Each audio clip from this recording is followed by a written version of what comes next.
Welcome to Hard Rock Stadium, home of the Miami Hurricanes, a program that has been built on flash, excitement, swagger, even once a goal turnover chain. But the fundamentals of this program, substance. We'll have plenty of substance and swagger from the Canes today. We believe we've got a great one in store today, and we've got a team that makes it into the top 25. Now when you go on the road, that's when you prove you belong. As we'll see the number 19 team in the country, the North Carolina Tar Heels, taking on another team from the ACC, the Miami Hurricanes. For EA Sports College Football, I'm Reese Davis, joined here in the booth by David Pollack and Jesse Palmer. And guys, let's get this thing started. And he takes this from inside the 5. Not a lot of space to be found. Good hustle by the coverage team.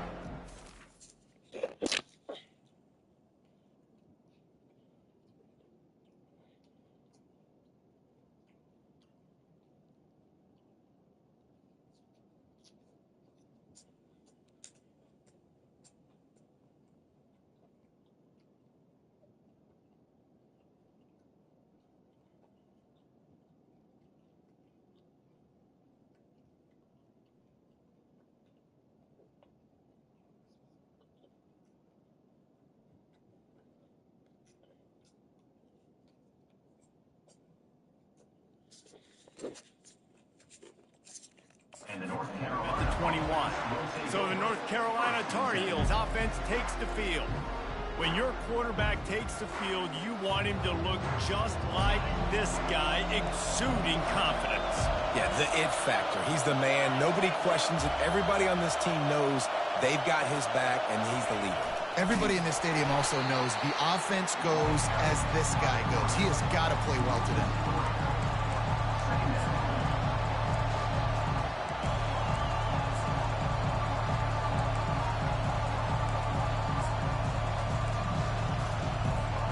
Not what they had in mind to start this drive. Here comes 2nd and 13. Toss sweep. Try to get it outside to the right. And he goes out of bounds after coming up with positive yardage there. Sometimes people say, if you're good enough, what's the big deal about going on the road?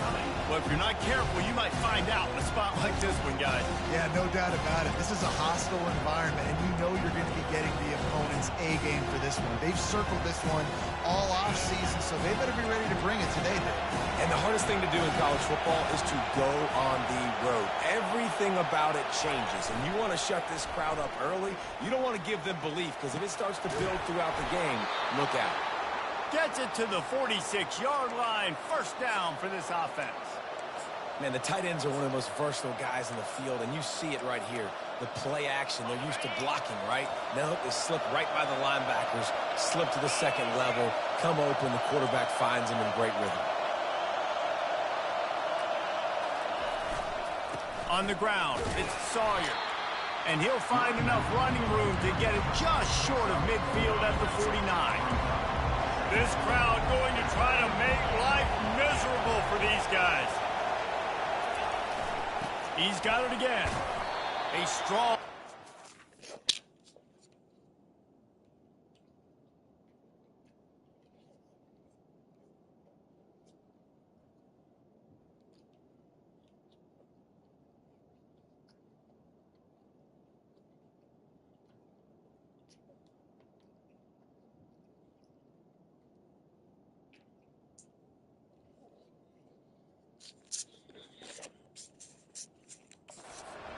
Pop from the junior.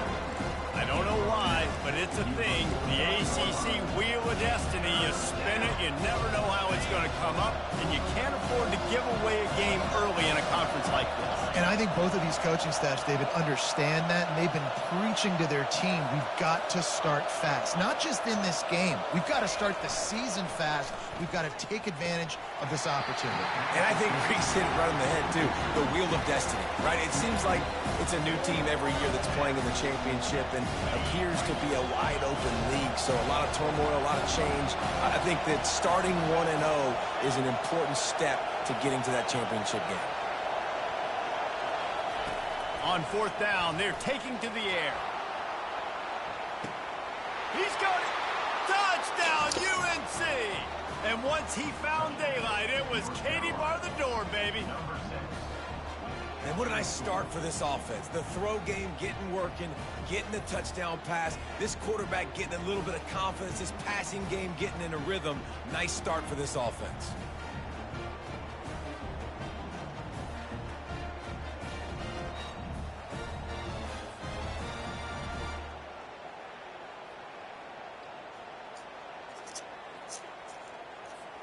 Now they'll line up for what they hope is automatic.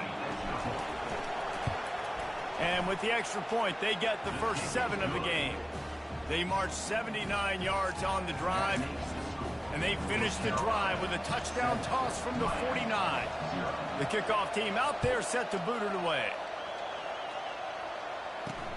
On the run from inside his own 5. And the returner will be brought down. The Hurricane offense will get its first crack at it now.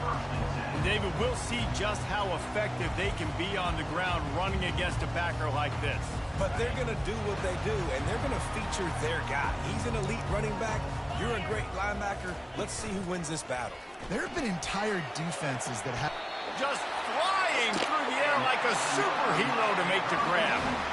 Man, that's a tough play to make. When you're that far down the field and you're trying to control your body and run as you're laying out, that's a really great effort, really good concentration, and that is how you make your quarterback look really good. Off-play action on first down. Complete in the middle. And there was lots of space as he gets it to the 39-yard line. That kind of play is just vintage Hurricane receiver play. I mean, big-time playmakers on the outside. The list is long for Miami, but finding those elite speedsters down in the state of Florida, it's not a hard job. Now he's got it all the way down to the 21-yard line, and they are threatening on first down. This running back in the Miami backfield is deadly because of his speed. He's so elusive. You get the feeling like he could score any single time he has the ball. He gives the offense a lot of balance, but he gives them that home run ability, too. Wants to throw on first down. Quickly to the tight end. And he's almost to that first down marker there, saying he's a little bit short. They might want to bring out the sticks and measure, but it looks as if he'll be just short of the first down. It'll be second down, and remember, they can pick up a first without scoring. They'll run behind the big guys on the right. They bring him down, and he's going to lose a yard on that one. And that play shows you really what this defense is about. It's a difficult one to attack. They're really good. One of the best in the country. They come at you from all angles. So I'm interested to watch. How do you mix up the play calling? How do you keep the defense off balance? Because they are a good one. They bring him down, and he's going to lose a yard on that one. Listen, I know there are a lot of DBs out there that all they want to do is get interceptions and dance in the end zone. This dude likes to put his face in the fan, get close to the line of scrimmage, and tackle. And on the opening drive that he's out there, he gets a huge tackle for loss early. That is a statement play. And on fourth down, they'll try to put 3 on the board.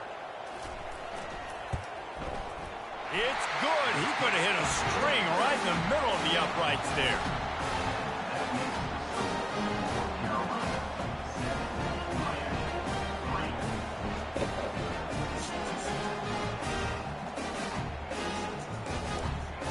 So after the made field goal, they'll kick it away and rely on their defense. The returner will field it and try to set up his offense in great field position. And the coverage team able to make the tackle. North Carolina has it back, and the Tar Heels so pleased to send the offense back out. Jesse, a very productive drive last time, wound up with a touchdown. Yeah, mixing and matching play calling really well. Nice balance on that last one, Dave. Let's see what they can do here in this next drive. Yeah, and I don't expect anything different. When you put together a drive like that, I would do more of the same. Keep the pace, keep it going. All right, well, the offense here, they're trying to get this run game established. They obviously don't break off a long run there, but they're just trying to find their footing at this point. Leaves it with the back. They bring him down, and he's going to lose a yard on that one. Well, the linebacker showing you read and react. He knew exactly where that running play was going, and he beat the football to the line of scrimmage and forced the TF out. Here comes this home crowd as the defense tries to get off the field on third down.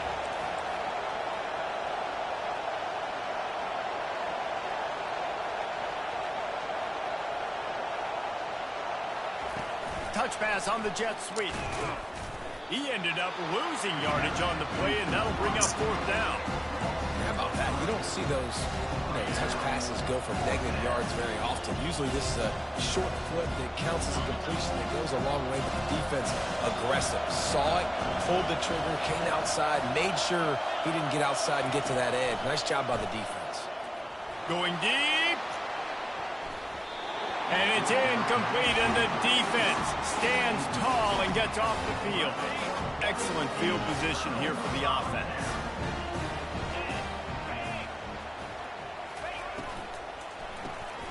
The RPO, fire complete to the left. These guys are called matchup guys. They're not the biggest guys on the field, but they're going to win. Short, and they're going to catch the ball, and they're going to make yards after the catch. You can tell those are the type of guys in college football that are starting to get maximized and used a lot more than they were in the past.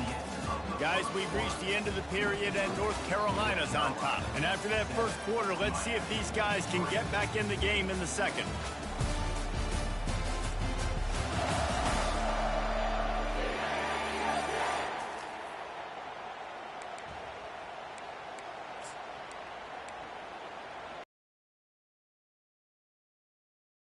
First without scoring.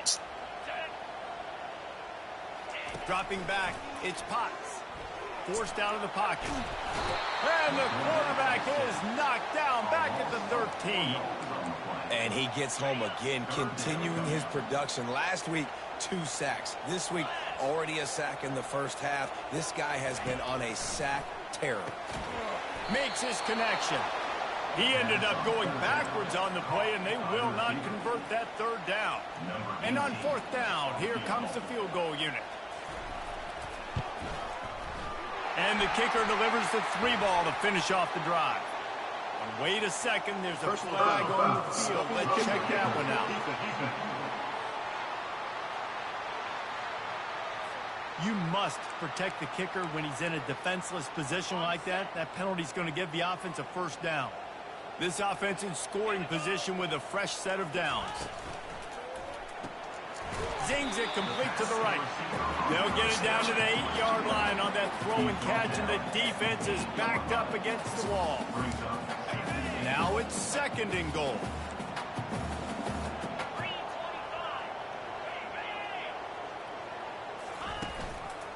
He'll run it up the middle, trying to pick his way to the end zone. He steps and powers and works his way. They finally get him down at the 2. And with the stuff there, Jesse, on second down, this little third to mid-range, you got 2 downs. What are you thinking here? Maybe getting your quarterback out on the perimeter and giving him a run-pass option. See if you can get the defense in a bind. Wants to fire it in the end zone on third and goal. They won't let him in. He had a nose for that end zone, but he will be stopped short. And now on fourth down, they'll try a field goal. This is a short kick, but the problem is the angle. Field goal is good. So they were able to put up a 3 spot on that last drive, and now the kickoff team out there as they prepare to put boot to leather. Here he comes from inside his own 5. Nice job executing all of the assignments as they put a stop to that return at the 22. The North Carolina offense returns to the field. They were really aggressive going for it in their own end last time and put them in a tough spot, David. Yeah, aggressive, reckless. They got to find the balance with this offense to really be productive. And last possession they went for it. They rolled the dice, Palmer, and it didn't work out for them. Yeah, if you're better on third down moving forward, though, you keep yourself out of those situations. After picking up a couple at 2nd and 8.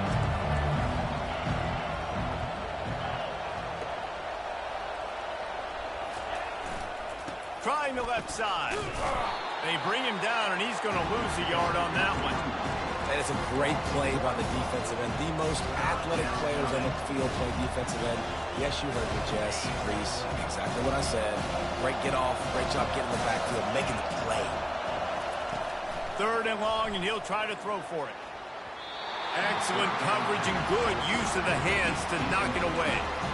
Third and long situations are really hard to convert. The defense knows it's going to be passed. The pass rushers are getting upfield. You're under pressure. You don't have timing. And as a result now, fourth down. Quarterback checking the play. On fourth down, looking for the completion. The quarterback can make a big play when he starts moving around. Aggressive. You want to be aggressive. You want to take chances, and you tell your team about it all week, and you come out and you get an opportunity in the first half to go for it on fourth down. You shot your shot. The problem is now you put your defense in a bad situation early in this game where you're going to have to try to find a way to get a stop and create some momentum. It's going to be important this offensive line is able to get a little bit of push. Just got to give this guy an inch, a little crease, and he can make yards for it. Out of the gun, the inside handoff, looking for a crease. He bullies his way all the way down to the 5-yard line. Really need to pick up this conversion and avoid having to settle for the field goal. Back to pass, it's Potts. Pressure's there, and he gets rid of it. Yeah, in third and short, they choose not to run, throw the football, and I think a lot of that has to do with they know they're in field goal range. They can take the 3 points on the board. It is true as he puts 3 on the board. And with that, they've taken the lead. We check in with Kevin Connors. What's going on, Kevin? Week in and week out, guys, you never know what's going to happen in college football. Check this out. Louisville is trailing right now, but let's be honest. The program that turned out Lamar Jackson should never be counted out of any game. They're trailing by just 4 to Maryland. Any big developments in this one, we've got you covered with the best studio team in the business, gentlemen. Oh, and how about that? I know Kevin and those guys will be keeping an eye on it for us. Quarterback keeps it. Keeps it and gets the first down. And after a nice gain, the runner just scoots out of bounds. Well, you wonder how this guy is so dynamic. It's because of his speed. You simply can't coach that. You saw it on that last carry. Comes out throwing on first down. They'll run the screen. They make the stop, but a good pickup there on first down. Love the execution there on the screen. The running back shows pass protect. Last second turns around, so he's able to get the ball. The D linemen have already run past him. Now he can turn upfield for a big gainer. Gets it out fast. A quick tackle made, but he's got plenty for the first down. The Tar Heels come to the line with a fresh set of downs. They go to the draw. Well, he was trying to do it all by himself. At the end of the day, it's a tackle for him. I mean, the number of tackles he broke at some point, somebody's got to get blocked to help the guy out a little bit. Man, the defense was like a bunch of zombies on that last play. They just would not stop chasing that ball carrier. Getting some heat. He'll pull it down. They bring him down, but a solid pickup to put them in position to pick up a first down. Well, great job there by the defense because they weren't able to get him sacked right away, but you saw the coverage in the back end. Nowhere for the quarterback to throw the football. Didn't get the sack, obviously you don't get the negative play, but you also don't give up a big one. You're feeling pretty good about where you are right now in this drive.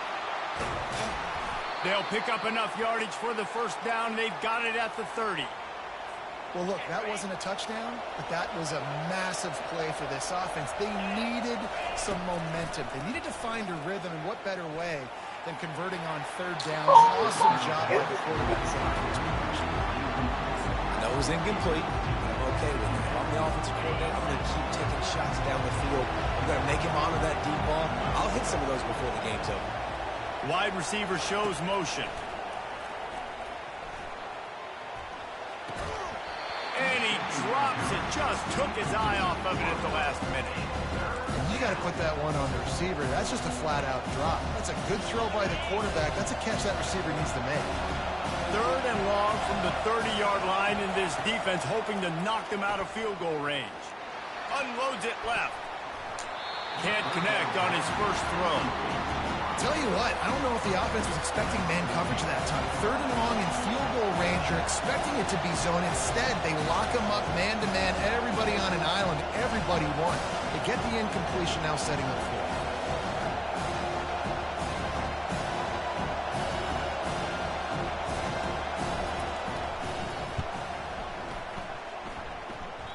The field goal is no good. And with that miss, still down by a deuce and missing an opportunity to take the lead. And here comes that Miami offense back onto the field. They've got time, they've got the lead, and David is sort of like a doctor. First, do no harm. He's off to the races. The 20. Touchdown, Canes. And once he found some daylight, it was time.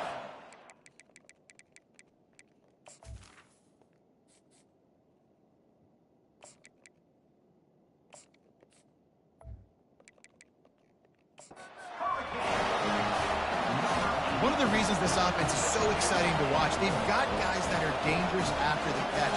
If this quarterback gets through his progression, David, he hits you in stride, these guys will take it to the house. Man, it's your job to do the rest, right? You hit me in stride where I don't have to stop running. I don't have to break down. It makes it so easy, the connection between quarterback, wide receiver. You can tell this is a good one, and that's why they got 6 on that play. He'll start the return inside his 5. And the returner will be dragged down. Inside 30 seconds to play in the half. We'll see how aggressive they are on this drive. He wastes no time and comes out throwing. He looks that one in nicely. He's run out of bounds, but a big play on that one, and it'll be a first down. Time dwindling away as they try to put points on the board right before the half. The receivers often will run their route based on a side adjustment. He's got it. They make the stop, trying to pick up just a little bit at a time to get to that first down marker. They'll use a timeout right before halftime, maybe time for 1 or 2 more plays. To the air, it's Knight. Going for it all. Incomplete. He took a shot on the final play of the quarter and couldn't quite find his man. We played 2 quarters here. Time to go to Kevin Connors in our halftime update. Thanks, guys. Looks like we've got a terrific start from there in beautiful Miami Gardens. And the Tar Heels will kick it away to start the second half.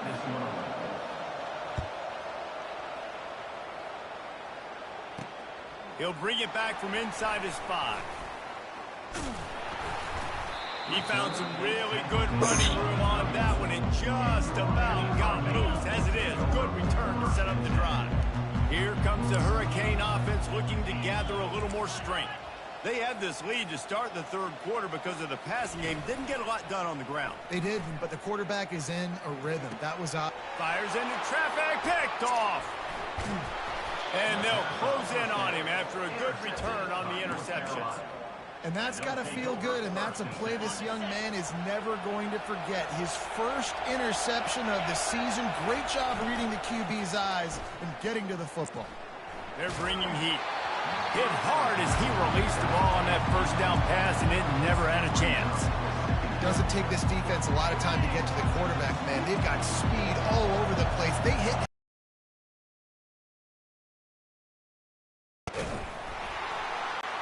Quarterback feeling that pressure, and he's knocked down at the 42. The Tar Heels come to the line in the hurry-up. On third down, he'll try to pick it up through the air. And the pressure is coming in, and they get him again. They bring the punter onto the field now. 3 and out, and not much choice but to get rid of the ball. Couldn't get away from that cover team, and they've got him down at the 23. And here comes that Miami offense back onto the field. Well, let's see if this drive goes better than the last one. They were in and out quickly after the quick pick, David. Yeah, first play, big mistake, man. Now, let's get this offense in a little bit of a rhythm. Maybe before you open it up again, Palmer, or do you trust him right away? He seems to me like the guy maybe that just needs to kind of get into the flow of the game. So maybe you get the running game going here and just give him... Pass on the way. It's picked off. Even with minimal gain on the return, they're working with a short field from the 36. QBs have to understand, when I'm throwing against zones, I got to manipulate guys with my eyes. I might have to look one direction to create an opening to throw that ball or zip that ball in. I got to use touch. Picked off. Didn't let him get loose.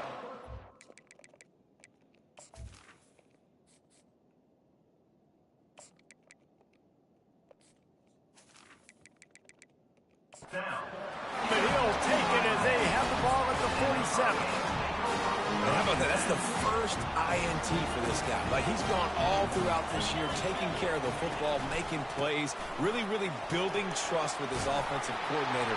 First mistake, hey, listen, put it behind you. You've had a great season so far, young man. 6-yard pickup on first down leaves him with 2nd and 4. Back to the ground with the running back. He's dropped behind the line of scrimmage. That'll be a loss of 3. Coaches preach all week about physicality. That is how you do it. That is how you put it on tape. That's how you show everybody in the locker room, everybody on the field. This is how our defense is going to be. Do not run the football because we will knock you senseless. And the Hurricanes will punt this one away. He ought to be able to use this first punt to pin him deep. Make sure that there's not going to be a return on this when ball's out of bounds, and I think they'll mark it right around the 25. North Carolina has it back, and the Tar Heels so pleased to send the offense back out. Well, the good news about this drive, Jesse, it can't go worse than last time through a pick on the first play. No, it certainly can't. I think one good way, David, to help your quarterback turn the page is just find him an easy completion here and let him get back into the run. Yeah, or find him an easy handoff. Just hand the football off, maybe get the ground game going, maybe jumpstart this offense a little bit. And he was drilled just as he released the pass. It's incomplete. He didn't have a whole lot of time to get rid of that one. The defense was all over him right after the snap. No wonder that thing fell incomplete. On 3rd and short, they'll go to the power running game. Nice job to get it past the sticks, and they get him down at the 35. And the Tar Heels will line it up on 1st and 10. They'll toss it to the left. Pretty good effort on that one to work his way up to the 42. Yeah, this offense is going to try to run the ball and do it in a variety of ways. You'll see zone reads. You'll just see straight downhill running. We'll get the toss play going as well to try to keep this defense on their heels.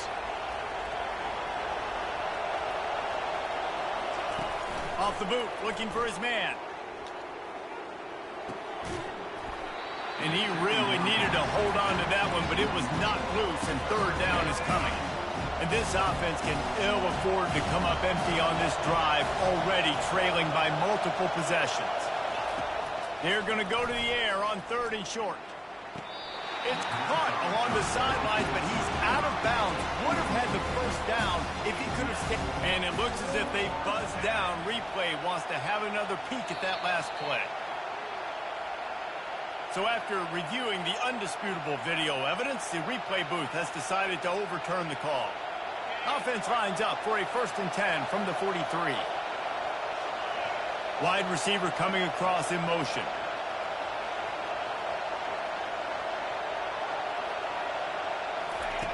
They'll throw it on 1st down. Receiver looks it in. It's complete. I like the decision by the quarterback here. Just get the ball out of your hands, get it to your playmaker. A lot of times he'll dance and make even bigger plays than he did here, but it was still a positive game. Looking to throw on 2nd down. Got his man quickly. And he's brought to the ground, but not before he gets enough for the 1st down. Here's this offense with a fresh set of downs. He's looking to throw it. Fires deep toward the end zone. And that ball is intercepted at the goal line. Dude, 2 drives, 2 INTs. I don't know who the backup quarterback is, but I might start thinking about doing something there. Goodness gracious, keep turning the football over. Can't do it. Can't put your defense in a bad spot. I'm not sure he made it out of the end zone, and it is a safety. You could tell the defense smelled it. They knew exactly where they were on the field, put the pressure on him, got him down in the end zone. Safety, baby. He'll be stopped, but good work there to get the ball out to the 37. The North Carolina offense returns to the field. Boy, they had that last drive moving a little bit, David, but then the mistake just crushed them. Yeah, and those mistakes are going to happen. You're going to throw the football, you're going to throw interceptions. But I think I stay aggressive with this offense. I get back to what I did in the first part of that drive that made me successful. I agree, David. Just turn the page if you're a quarterback, right? On this drive, you did a lot of good things there leading up to that pick. Forget about it, move on, play the next play. And they'll move the chains and get it to the 47-yard line. There's no need to panic or anything, but this would be a really opportune time to put something together and try to take control of this game. And sometimes you just come out as the favorite, and you're a little bit flat, and you expect to win. And looking deep. And it's knocked away and incomplete. The defensive back staying in phase and batting it away. Oh, man, the quarterback almost just threw his second interception on as many drives. He's trying to fit that football in there. It gets tipped up in the air. He's lucky that wasn't picked off. He'll take another shot here. He's got it in the end zone. Touchdown, North Carolina. What a massive play for the offense. And sometimes when you're calling it deep in your own end, you're expecting man coverage or at least a one-on-one to the outside of the field, and that's what they had. The quarterback put air under it. The receiver shows off his speed. They make the catch, and it's not just a big first down. It's a touchdown. That is a momentum-changing play. Lining up to cover the kick after that touchdown drive. On the move from inside his 5.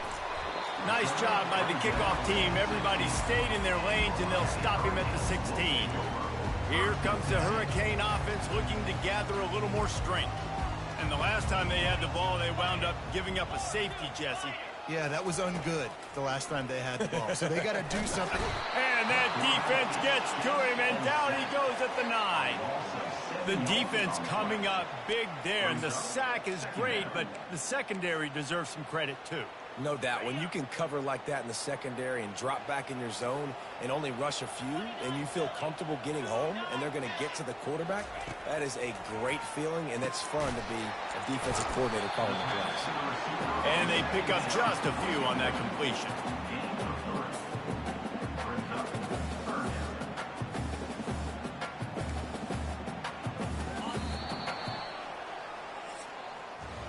We've reached the end of the quarter, and Miami is on top. They're sitting in a strong position here with the lead. Let's take a look at our game summary.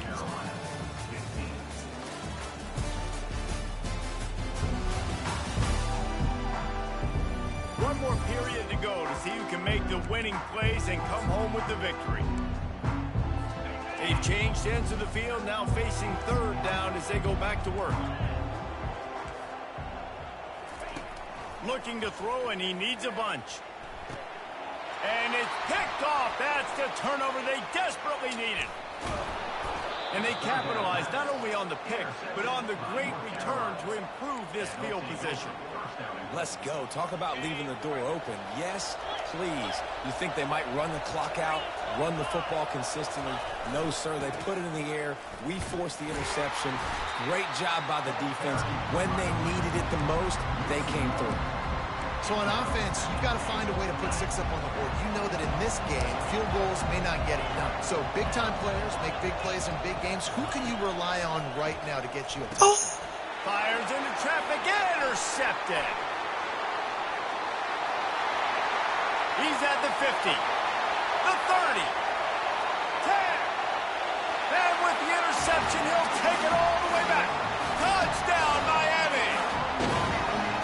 What a play by this defense with the pick 6. And how about the defender? Exactly what you're supposed to. Breaks on the football, makes the interception. Everybody on defense, we turn to offense. Go lay some blocks so my guy can get it and take it back to the house. Good job by the coverage unit to put a stop to that return.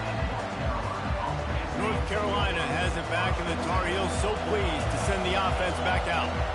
That last pick 6 after a drive like that, David, can swing the momentum of a game. And that is interception number 3 on the day.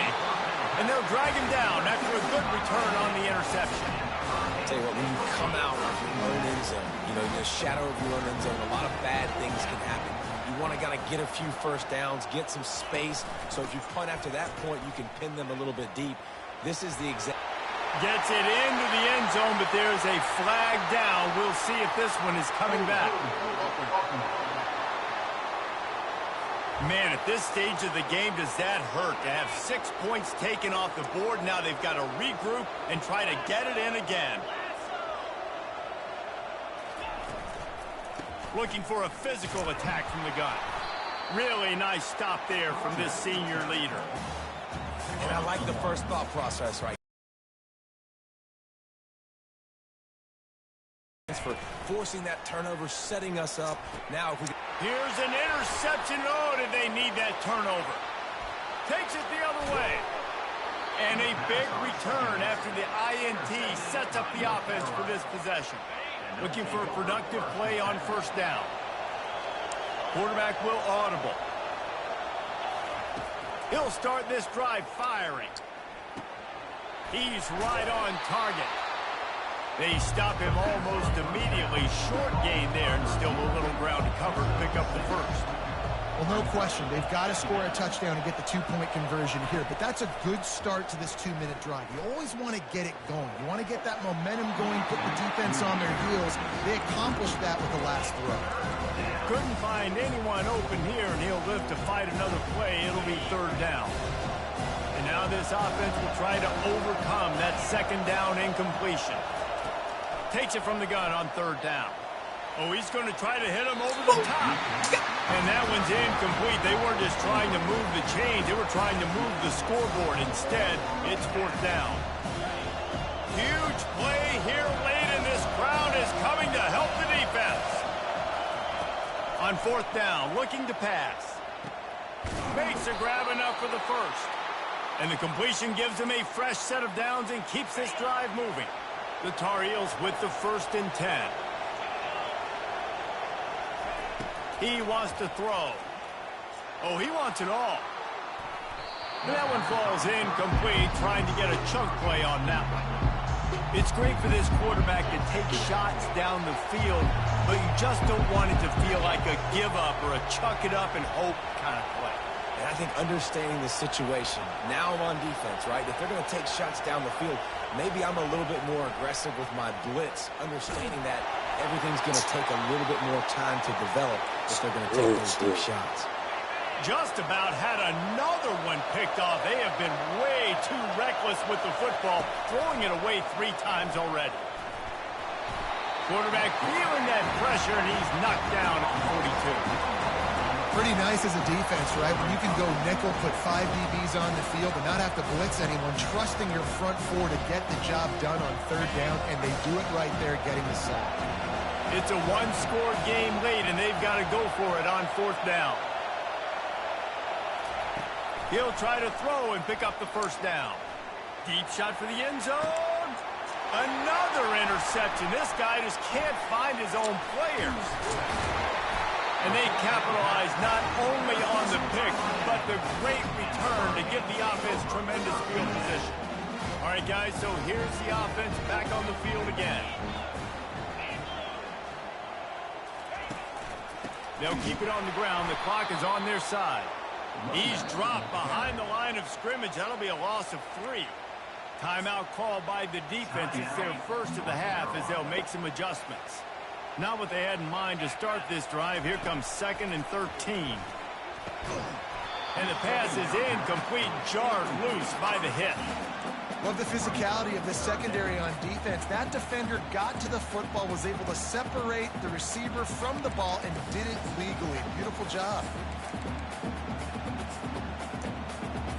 Probably the toughest call on the play sheet. 3rd and long. Ball's at the 25.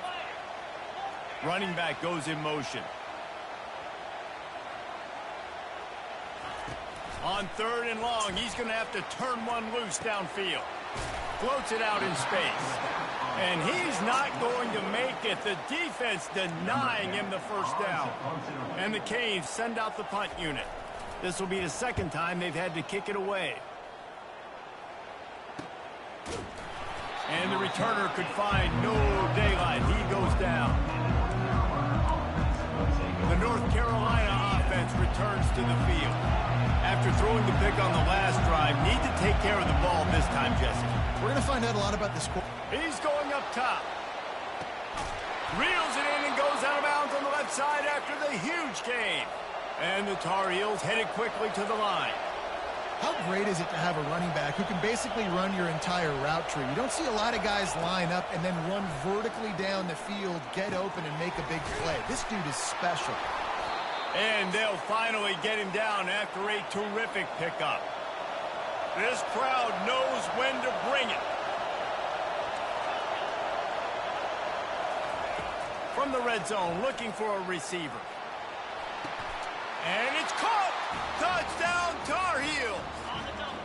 How about this? A two-point conversion coming.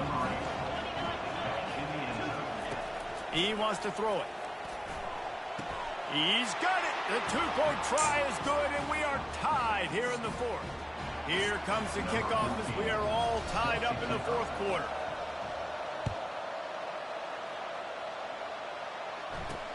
And he takes this from inside the 5. Didn't find any crease in that kickoff coverage, and he'll be stopped at the 17. And here comes that Miami offense back onto the field. Last time, David, it was 1-2-3 kick. So last drive, that 3 and out, sometimes that puts your defense in a bad spot, and you got to get a drive together here so you don't wear the defense out. I just think, David, too predictable, that last drive. They got to do something here to get this defense on their heels. They'll run it from the gun. That's what you expect from a senior. Don't give them any extra yards. Great tackle there. So what do they have for 3rd and short from their own 23? Back to throw, it's Potts. And he was hit just as he released it, and it falls to the turf. And the Canes will send out the punt unit. He'll try to really get into this one.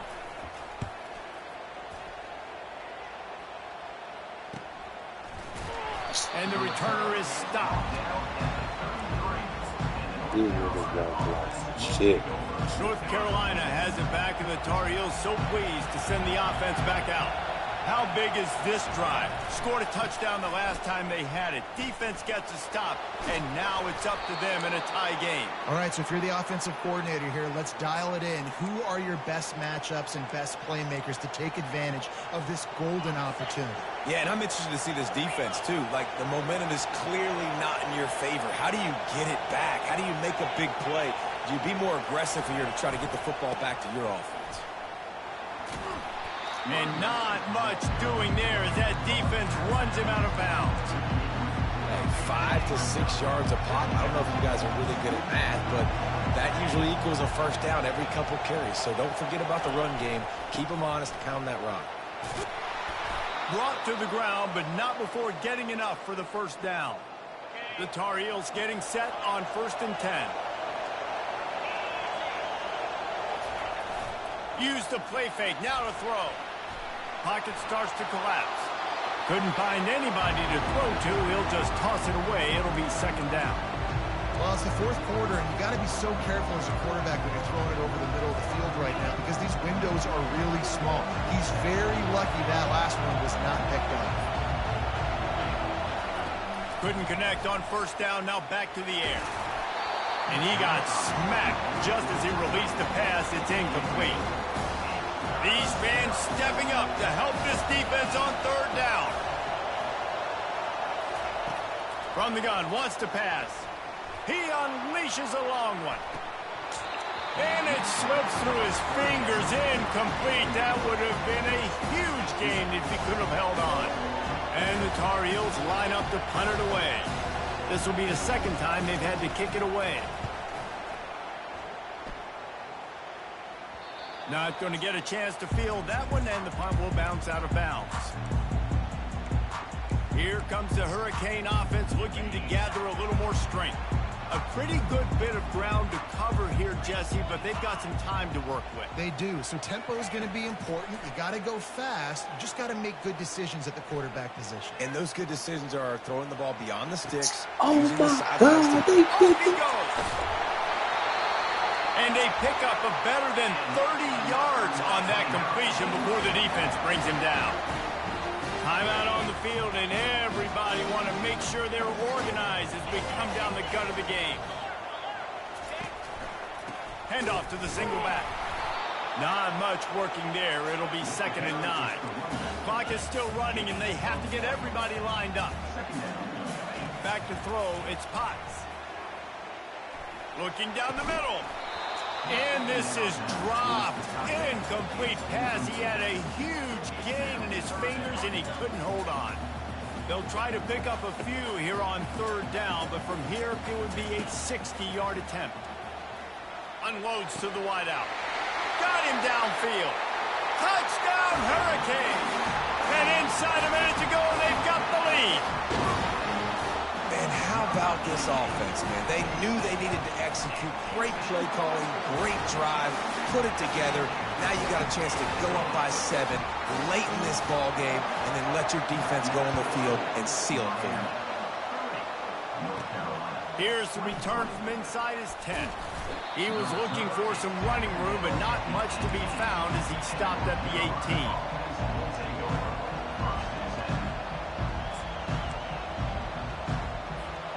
Got to get everybody lined up quickly. Time winding away. They've got to push the ball down the field. Wasting no time throwing on this drive. Blasted as he lets it go. The pass is incomplete, and the clock will stop with 5 seconds left. Well, you look at the clock, they've got time for one more play, but they're out of Hail Mary range here, needing a touchdown to win this game. This is going to be a last-second, last-chance play that they practice, by the way, throughout the week. It's going to involve probably a lot of laterals. We've seen crazier.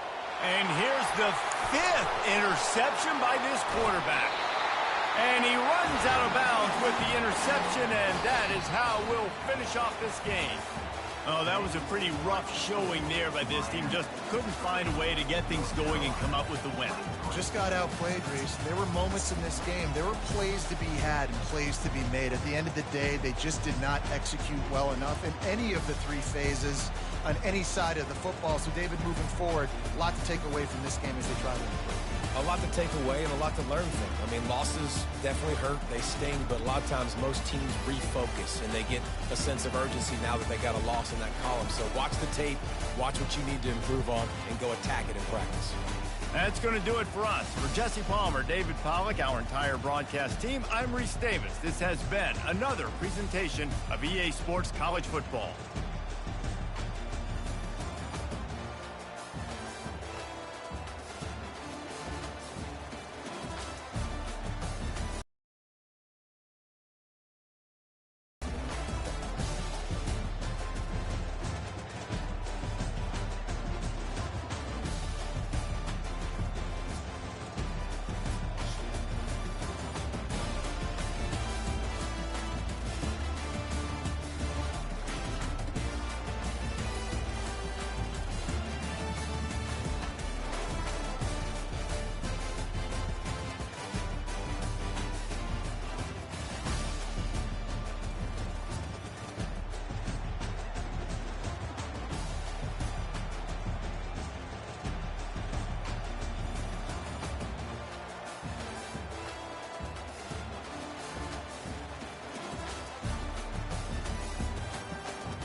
This big, bold, audacious new tax bill.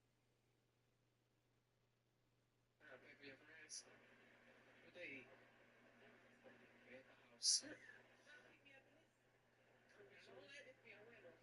Everybody be on me for the rentals. I'm like, why am I have a rental? You pull up and be fine. You don't fuck niggas with the rent? I mean,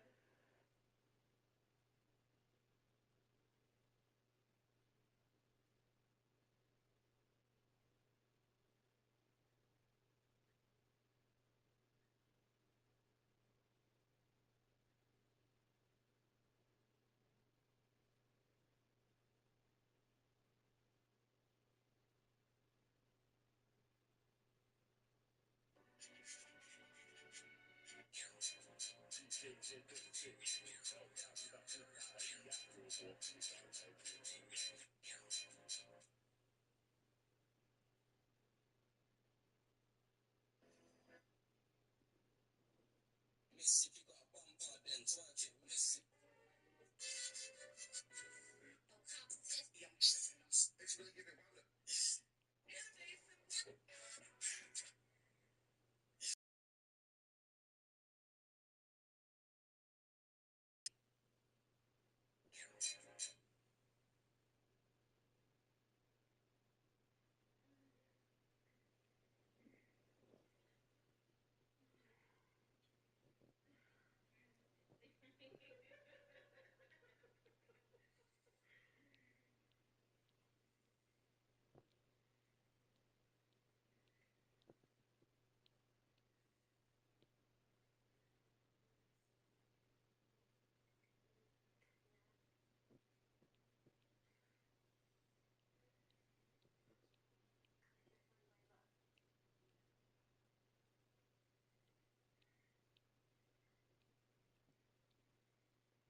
That nigga is crazy.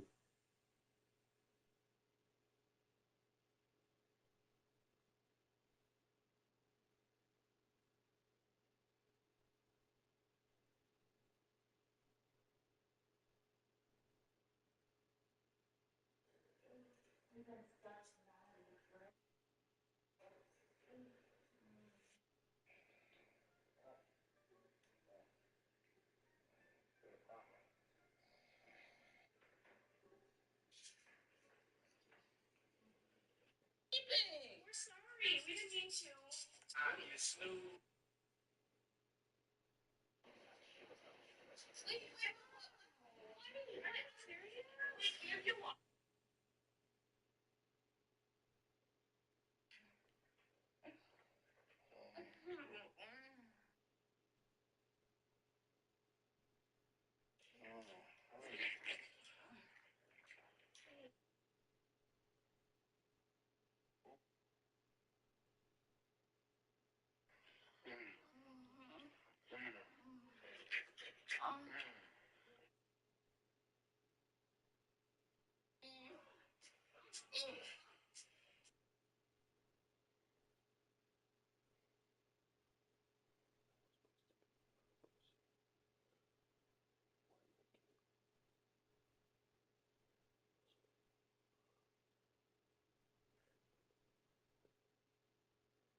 done anything like this before. Calm down. Look, I'm not a cop.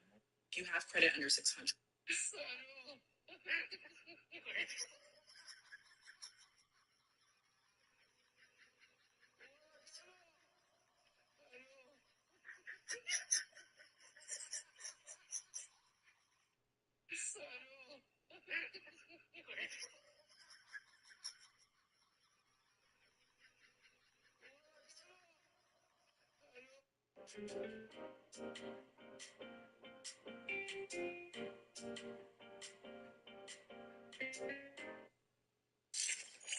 My opinion, grandchildren teach you how you should have loved your kids.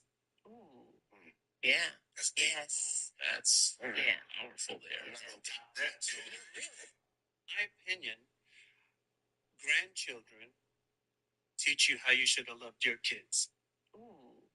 Yeah. That's powerful there. My opinion,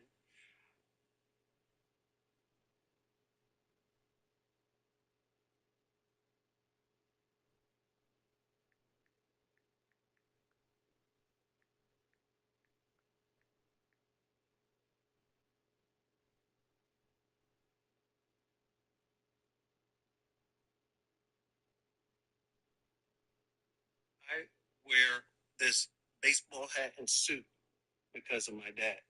I used to laugh at him. We used to laugh at him because he would wear a suit with a baseball hat, like a Mulberry hat. Right? He had all the hats from our shows, and he would like wear them because he was proud of us. And so that's why I wear this in honor of my dad, and I wear my mother's underwear because he had this in honor of my dad, and I wear my mother's underwear because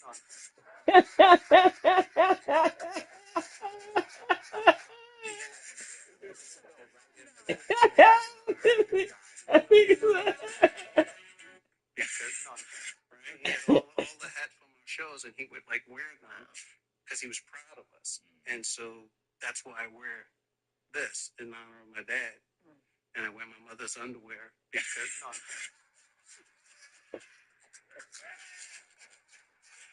you had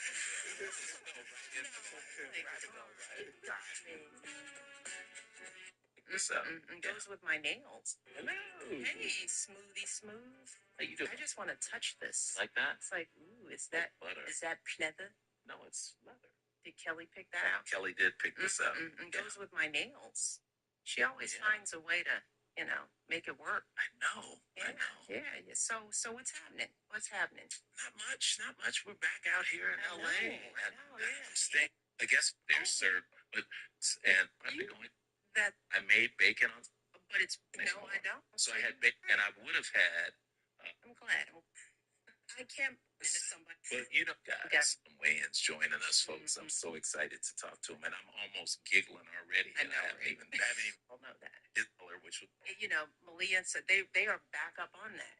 Like it just happened. You know, like they discovered the sun. I know. And you can watch him now on Papa's House, airing on CBS, and which will write and so much more. Thank you. Welcome to IMO. Where I get to work with my brother, which is also why this is kind of really. There we go. Any advice as I embark on an endeavor with a sibling? Just enjoy the ride. Yeah. And the older sibling. You know what I'm saying? Says the bully. Yeah. Well, somebody got to put you in check, and that's my job. But it's a privilege to work with family. Yeah. And especially when you get along. Man, you guys' chemistry is palpable. You could just tell that y'all love each other. And then what's the problem? And you spend so much time at work that sometimes life can pass you by. So if you're working with family, you're actually living and doing your work at the same time. So it's actually, you're doing a 2-for-1, and it's really a blessing to do what you love with who you love. True that. Oh, wow. And that comes across. I mean, it really does. And all the truth, that's some wisdom right there. there. You had a little special sauce. But you were surprised from it coming from the young fellas. Hey. Oh, he the older brother? Yeah. See, you didn't know that, did you? No, because here's the thing. It's different when you're a little brother. A little sister really is, they're always going to be the big sister. Yes. Because the women have this thing where you got to respect and they put you in their place. There you go. Preach, brother. There you go. So, You know who the bully in the family is? I am not. They I am both not.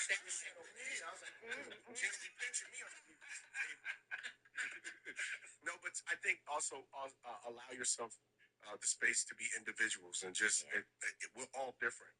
I always tell my brothers, you got to do this way. No, you got to do it. And I'm just like, no, I don't want to do it that way. I want to do it my dumb way. Let's do it the dumb way. But that's the model. Right? He said, I just keep feeling until I feel it. That's so stupid. Why don't you listen and have success? Because that would be your success. I got to find my success. There you go. There you go. See, that's the spoken like a little sibling. Yeah. You know, it's like you can't show us the way. We got to run into the wall on our own.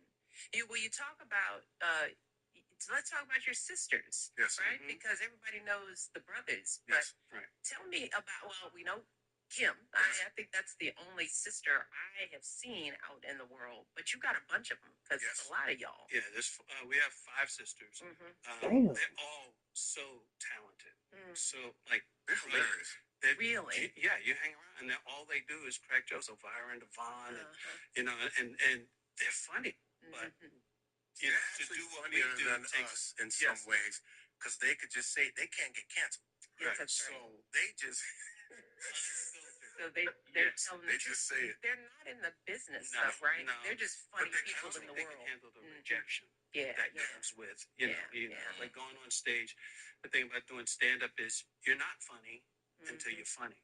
And it takes, you got to put in 10,000 hours to figure out what's not funny. Yeah. And you gotta want fame, you know, like that's a 24-hour job. I don't get to clock out. I think being a mother is hard enough, and especially a lot of times being a single mother. Yeah. So, you know, the fact that they were young and they raised their kids, and, you know, we as uncles assisted, but, you know, I'm proud of my sisters for, you know, being great mothers and really loving their children, and they're in the industry. You guys had a lot of strong women. You had your mother, you had your sisters. How do you think that's made you better people, better men? I had an aunt, she just passed in February. And she was my favorite. You know, you're not supposed to have favorites, but she told all my brothers and sisters, Damon's my favorite. Yeah. And like was not ashamed to say it. And, you know, being born with a club foot, it's like God gave me somebody. And it's powerful to have somebody that loves you unconditionally. And I would get in trouble in school and, you know, get with the law, and my aunt never said nothing to me. And I recently asked her, Mary, why you never, like, check me? Because I seen you check your own kids. She said, well, it's your mama's job to beat you. My job is to love you. Yeah. And I think it's so powerful to have that person in your life. And that's who it helps. Well, now that I know that you was her favorite, I want to take back that song that she was on. Well, don't worry, Marlon. He was my mother's favorite. It's rough being the favorite. You know, it's rough. It's rough. Favorite. Oh, see. My mama lied to all of us. She was like, you my favorite. You my favorite. Keenan, you my favorite. See, we were all her favorites, and we all felt at some point we were all her baby. But I know I was her favorite. I was born on my mama's birthday, so we had a special bond. We would fight. Me and my mom, we'd argue with each other, but that's sometimes, you know, we fight, but we always make up. Yeah. He never had a birthday. Like, it was always about my mother. Oh, yeah. And so when she finally died, then he had a birthday, and it was the saddest birthday. That's fucked up. That's fucked.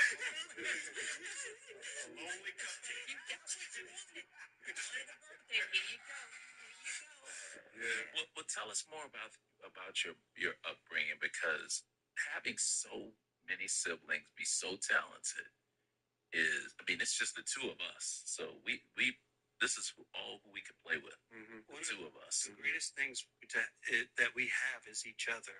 And like, I don't have a lot of friends. Marlon has a lot of friends. Kim has a lot of friends. What's the matter with you, Damon? It's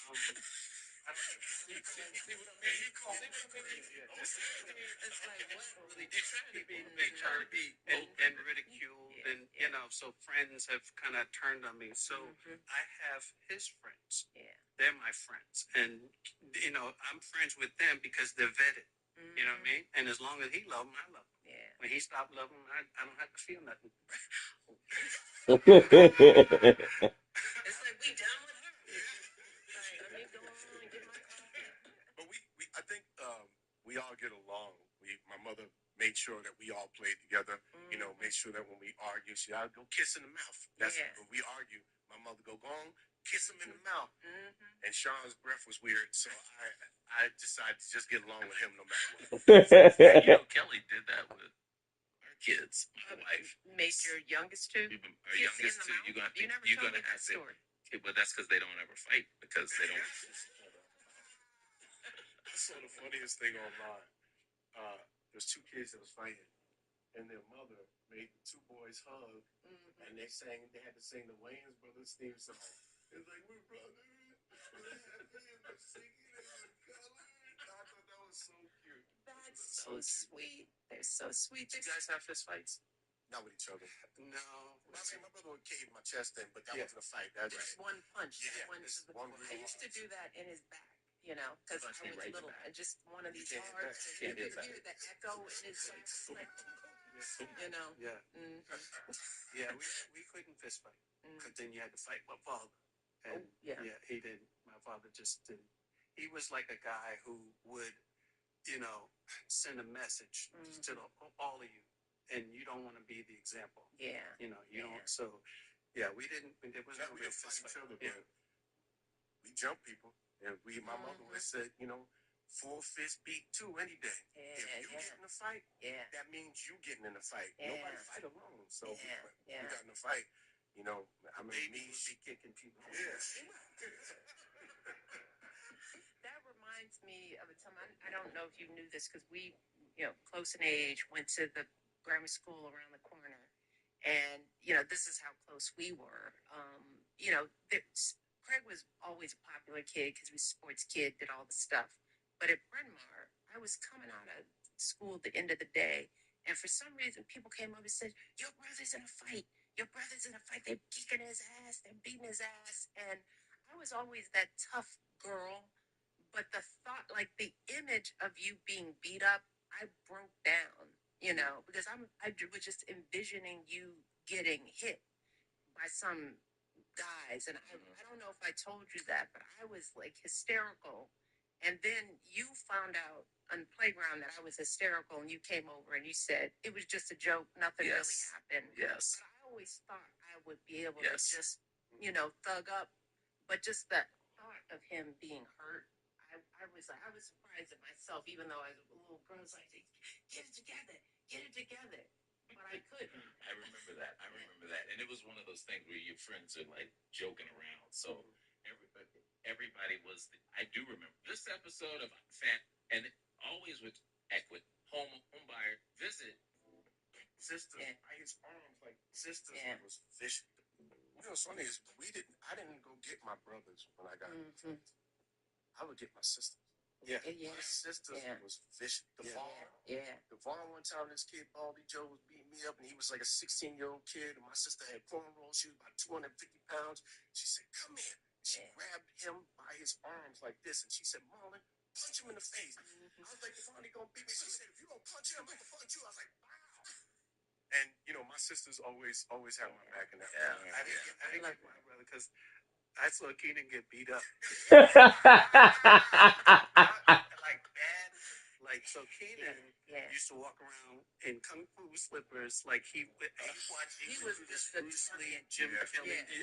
And he had nunchucks. He would have and he was really good. He would kick the ceiling. And then one day he got into a fight with this dude, Bobby Boyd, in the building, in the lobby of the building. And Keenan, everybody's like, oh, snap. Yeah, yeah. Karate. Yeah. And then Keenan went to take off his shirt. Snatched him with his shirt over his head and just pummeled him. And Keenan was on the floor. Oh, no. And there was like blood seeping through his shirt. And I'm like, get up, Keenan, use your nerve. Untangle your arm from your shirt. Oh, no. This guy you looked up to. If you do, make sure you take the shirt off. Really? Like, oh, man, that Bruce Lee didn't want to. Don't lock yourself up in your shirt.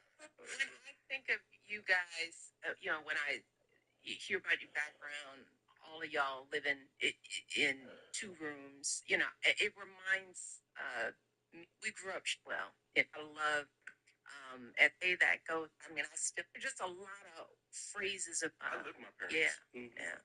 I live them. Like with my everyday effort, I try to honor my parents. Yep.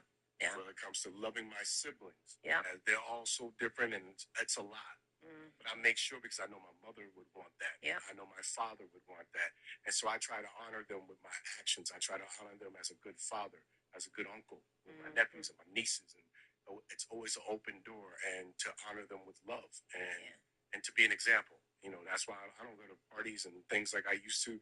Because I know I have grown kids. My grown kids are looking at me to be an example. So, and then I'm the linchpin between our generation and their generation. So as the baby, I'm the oldest of this next generation. So I have to instill all that my parents governed us and instill that into them. And I think one of the greatest things my father ever did was, besides the fear of him, he gave us the fear of God. And I think that helped us a lot.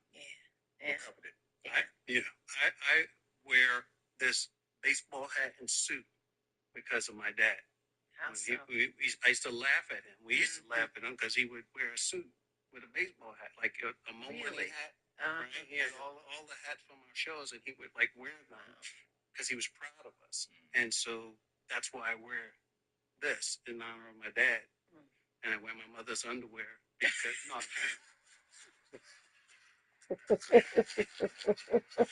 You had let's go right into that. So when you guys first started out, did you have real jobs, or did you, because your older brothers were already in the business, you went straight there? I'm sure you had to have a non. I've been working since I was 7 years old. So that makes me wonder where, a lot of black families would be like, you gotta go get a job. What was it about your parents that they were so encouraging? It wasn't my parents. Okay, let's clarify. They were black parents. Yeah, what you mean entertainment? You ain't never been entertainment my whole life. Keenan was like, I'm going to pursue my dreams. I'm not going to pursue your dream. Yeah. I'm going to pursue my dream. Yeah. And that took a lot of courage. And I remember when he did it, and I remember the impact it had on me as a kid. And it's funny, as a man, Keenan still wants me to now do his dream. I'm like, no, I want to do my dream. Yeah. Like you did your dream. Yeah. But that was very powerful and impactful for our family. Was Keenan kind of, as the eldest, as really kind of father-like because of the age difference? It was that, and he just had it together. Keenan had vision. Yeah. Right? I had an older brother, Dwayne, who was paranoid schizophrenic, so you couldn't take any direction from him. It's like, teach me to drive. Yeah. On the freeway, I'm 8. Wait. 8. Yeah. First of all, we were 2 years old. No seatbelts. We had to stand up in the car. You turn to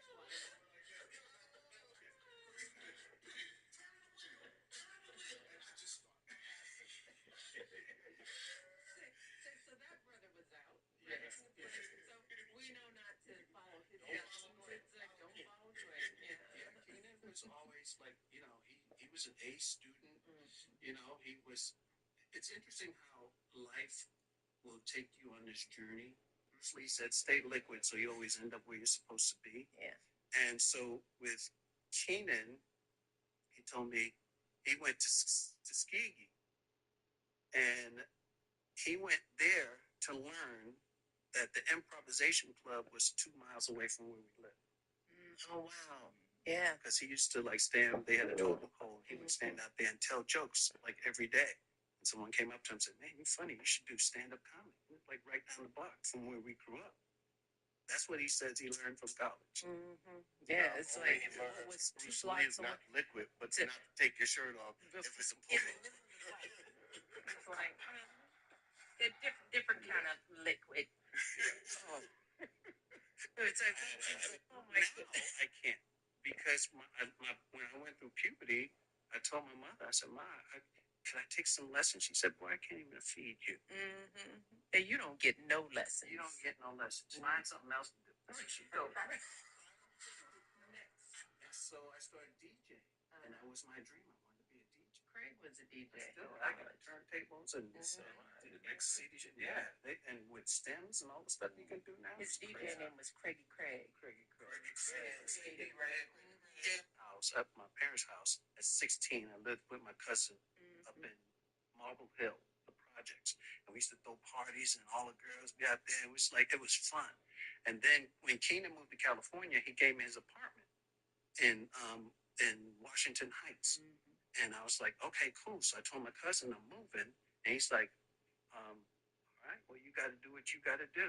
And I had all this equipment. I had like speakers the size of washing machines. And Because that's how big speakers were back in the day. I made them myself. Like I went to downtown, bought the tweeters and the subwoofers and all that. And my cousin, I came back to get my stuff, and it was all gone. Oh, no.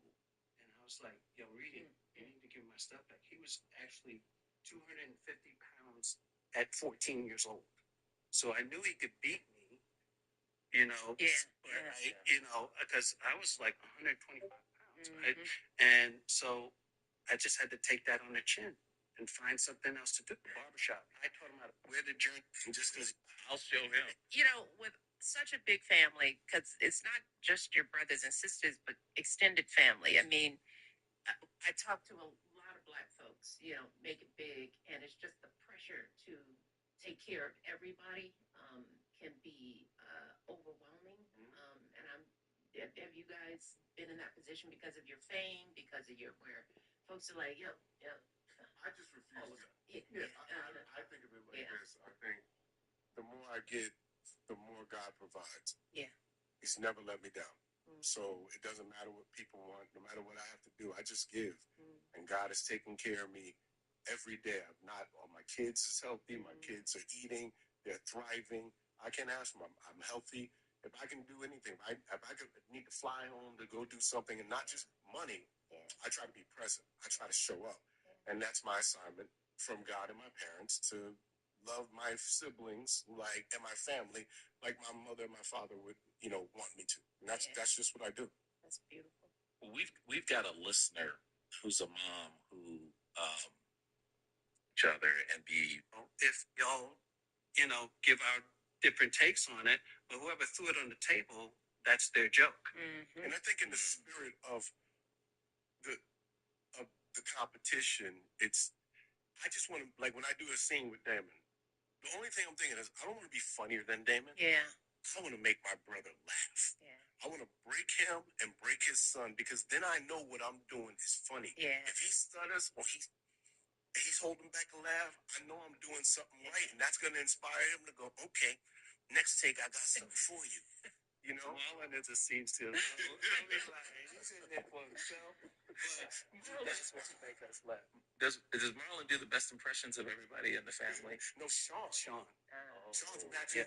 Yeah. Sean is the Jay Farrow of the Wayans family. That man's impression, he does my father so good, you would think my father. He does my father better than my father did my father. Sean brilliant. Yeah. Sean brilliant. He is. Well, let's hear the question. We're so Mama, see my kids watch this, Mama. So that's my respect as the baby, all my siblings, my sisters. I don't care how much money they got. I still got to listen to them, and I respect them. Damon, Keenan, my big brother Dwayne.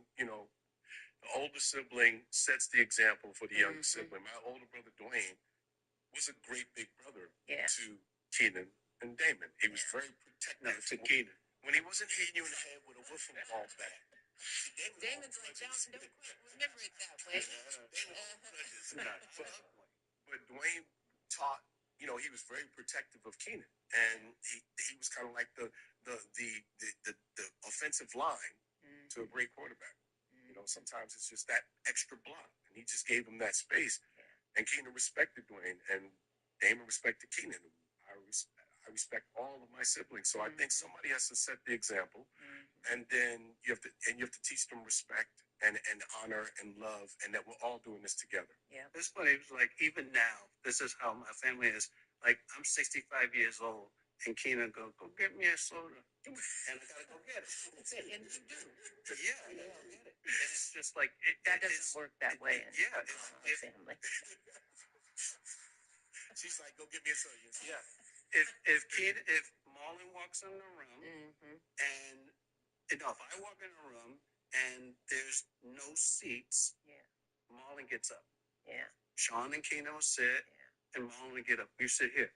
And my son will have to. That's why I'm listening that they have children. Yeah. Because I just use that. I go to my theater sometime, and little Damon's there, and Mikey's there, and as soon as I walk in the room, the youngest one gets up and lets me sit down, without question. And I love that.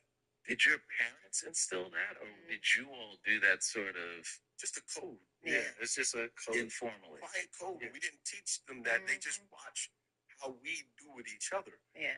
And it's just a quiet code. Some things you don't have to teach. It's just what you see. But it starts at the top. I mean, the way you talk about your father, I mean, there was sometimes a level of fear because you didn't know what he was going to do. But what was always there was a level of respect. Yeah. And so whether you felt like that was happening just as your code, it started because that's how you thought of your father. Yeah. And I'm sure that had a little bit to do with how your parents interacted.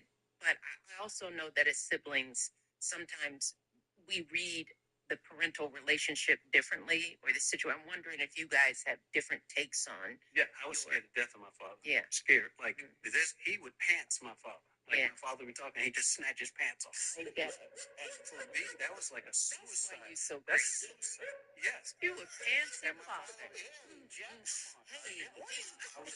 Those were my friends. Yeah. My mother and my father were my friends. They were their parents. I came along. My dad, they had money. My brothers had gotten houses. They were tired. And by the time you came around, it's like,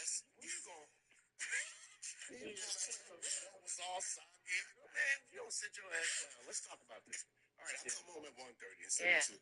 But, beyond the fear of my father, I respected my father. Yeah. And it was the man that he was, that he showed up every day. That man made sure he never left us. Never left us. And there was a time when him and my mother was breaking up. Yeah. And all the kids was out the house except me and Sean. And my dad moved to Harlem. And my mother, at that time, she had her little schizophrenia going on, so she was cursing him out, calling him all kinds of names. My father left. And then he came back like a month later because he was like, I'm not done yet. My two boys need me. I didn't come this far. But then, because me and Sean started acting bad. Yeah. And he was like, no, I'm not. I'm going to finish this assignment from God. And he showed up, and that example for me, I didn't fear my father. I just respect my father, and I love that man. I feared him. Like, I used to go, and we used to, like, rob houses for stereo, for music. But you couldn't bring it home. Yeah. Money, you pay. You know what? Tell them my name. But because that's enough. Without, I guess we too much. Parents are give.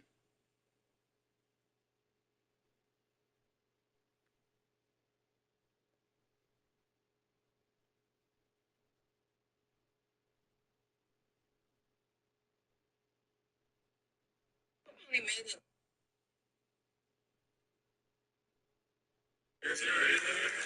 GLD, man.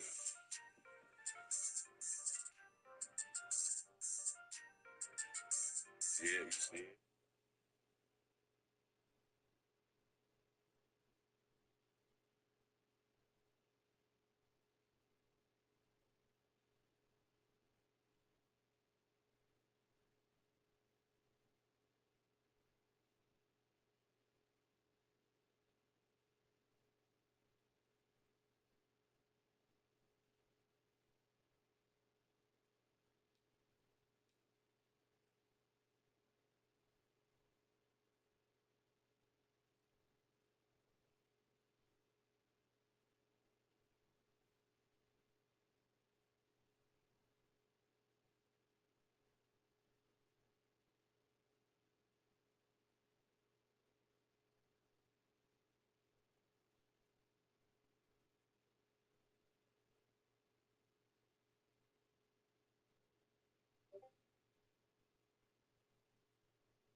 got a T-Mac and Jimmy Horn. They said Jimmy Horn was bringing the juice in the rookie minicamp day 2.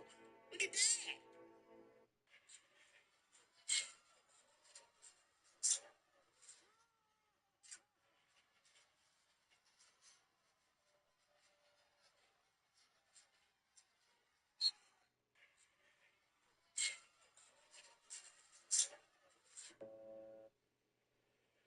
Shit in there. Yeah, deep too. Right? Just, I mean, motherfucker deep. Motherfucker in there. And Timmy. And Timmy. And Timmy. Shit in there. Yeah, deep too. Right? Just, I mean, motherfucker deep. Motherfucker in there. And Timmy. And Timmy. Out of the backfield. Correct.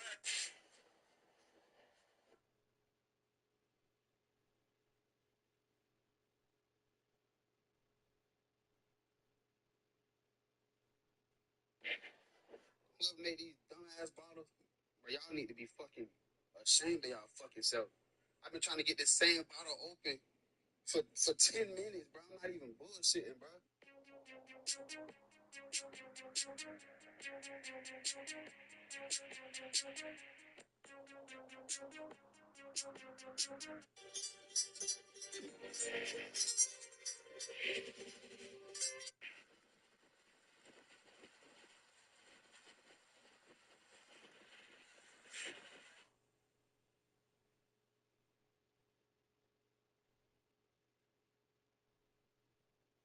Let me get your gold one.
Every time he brings up an issue with you, you flip it on him, you deflect, you make it about him.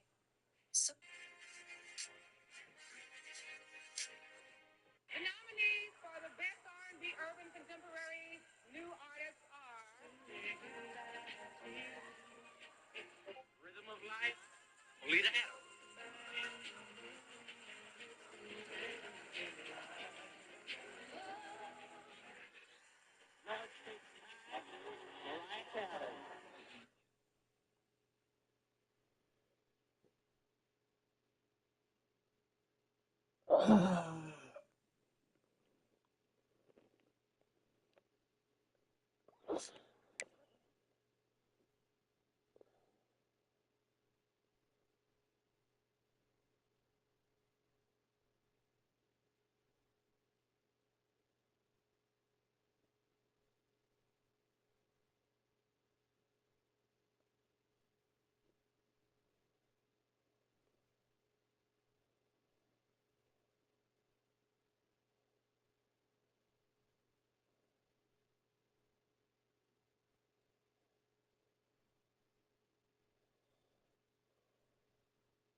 Liver smells so nice. I'm gonna get the big bottle. I'm gonna pay that for 100.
Really got everybody beat.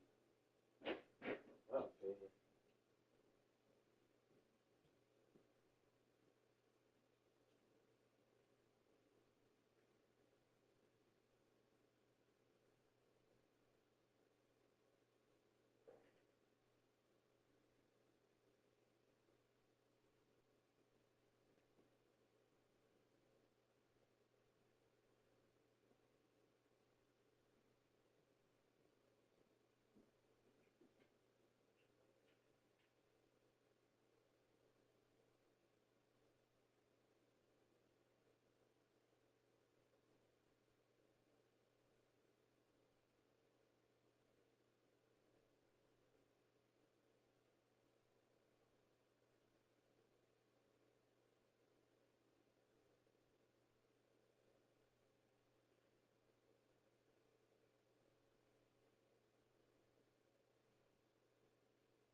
Hey,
did y'all leave?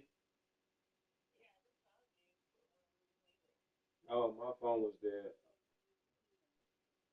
My phone had died. So you on the highway now, or you just about to get in the car?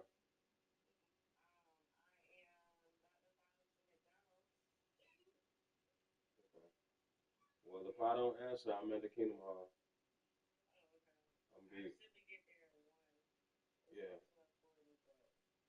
yeah. If I don't answer, then I'm in the Kingdom Hall. But party ain't till later on, like 4. Oh, okay. All right. Well, that's cool.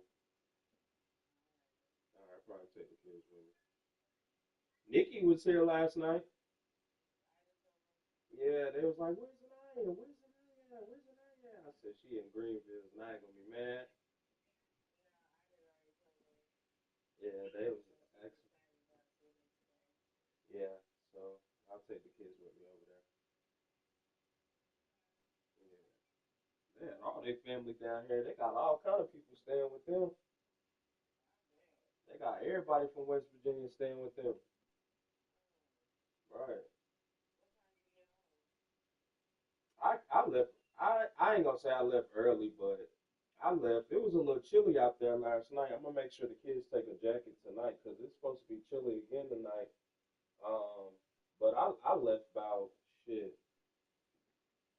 If I didn't get over there to like 6, almost set. I got over there like 7 o'clock because I had to clean the car. I didn't plan on washing the car, but I had to. That green bean juice spill all in the car, so I had to shampoo the car. And then I got there like 7. I stayed till like maybe like 9:45. Yeah, TJ came. Yeah, they had food. They had a lot of food. They fried chicken yesterday. Today they doing ribs, um, mac and cheese, those green beans. They said a bunch of shit. They doing a bunch of shit. Yeah, yeah. So like I said, I left. I don't even know why TJ came over there. TJ, I don't know. TJ came over there. He was kind of acting like funny a little bit when he was over there. I was like acting like his mama almost. I don't know, just like being standoffish a little bit. I don't know. Like Sissy and them asked them to take them ask him because his car was like the last car in the driveway. So they was asking him to take them to the store. He didn't want to take them to the store and shit. No, he didn't take them. She asked TJ, "Is it because you're mad at me?" Yeah. He was like, "No." He was like, "No. Why would I be mad at you?" But I don't know. He just kind of was acting like his mama a little bit. You know, like you come somewhere and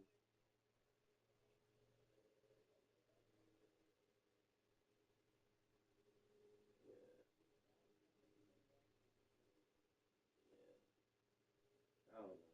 Yeah. Yeah, I'm gonna finish getting these clothes together, and then I'll be gone at the Kingdom Hall by the time y'all get back. Yeah, just call me. Where's Zari at? Where's the night? She's tired. I know she's been up all night. Yeah, she probably ain't gonna come with me. She's gonna be too sleepy.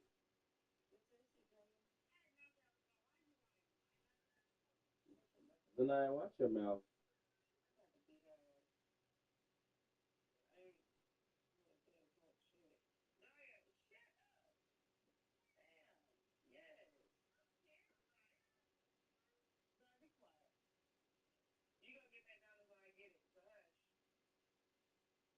Mm.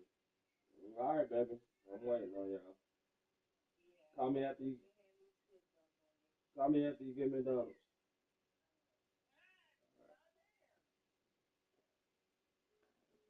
They ain't a him off to me. Them my niggas.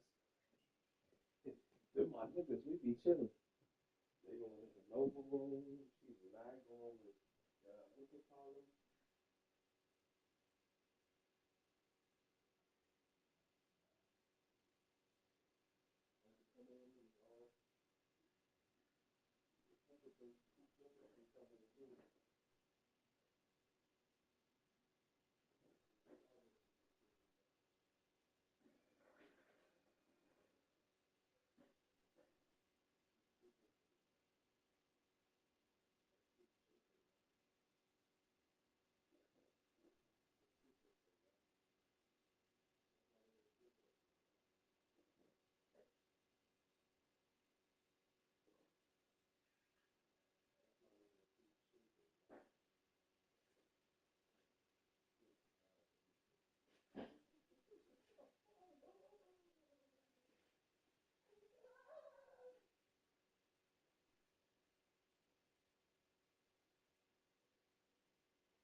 Who? Why?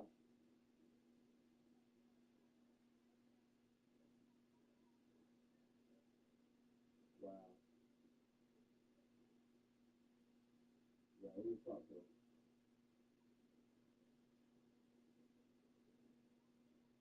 Sorry.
victim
has been identified as Robert Lafayette, son of real estate developer and philanthropist Alicia Daniels Lafayette.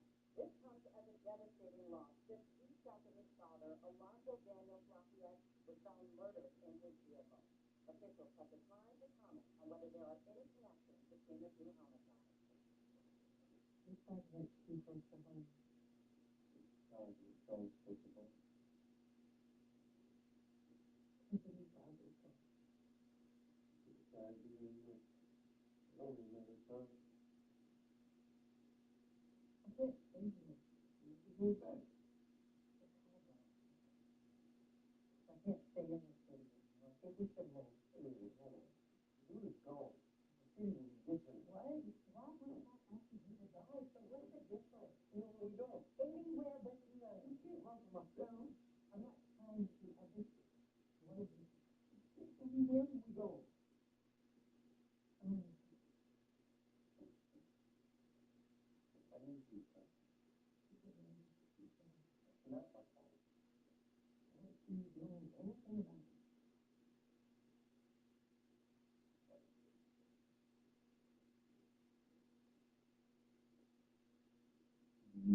My daughter is lucky to have you as your wife. Thank you for being the care of your son. You always are.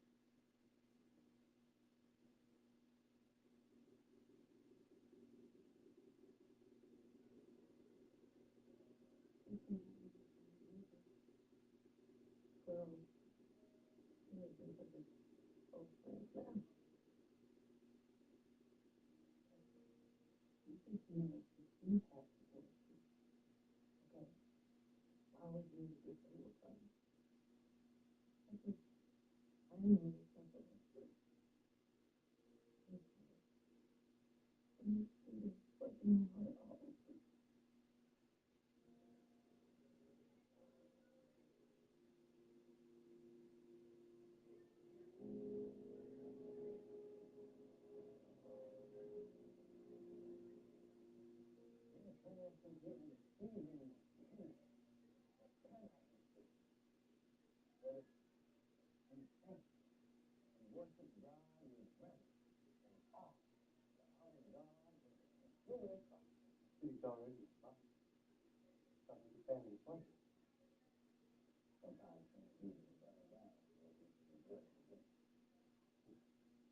Hey,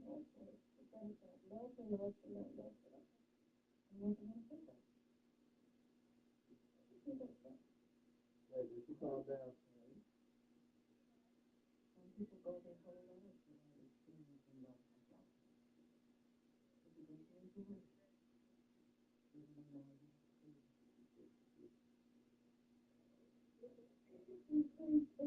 Why?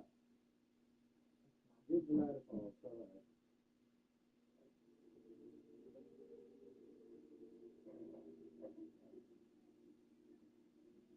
Oh, okay.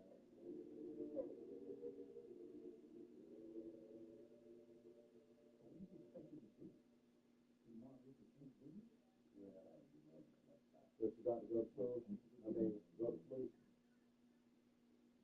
They don't have school tomorrow.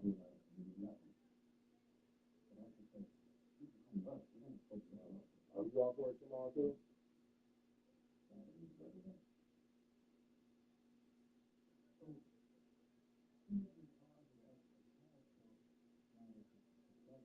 What you trying to do?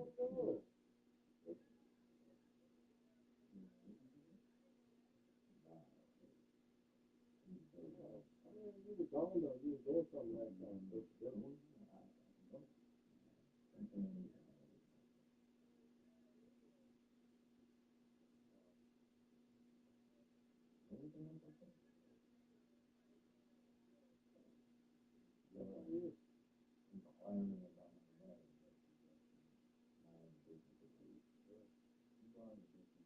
Welcome. If you get here at work, come check it out.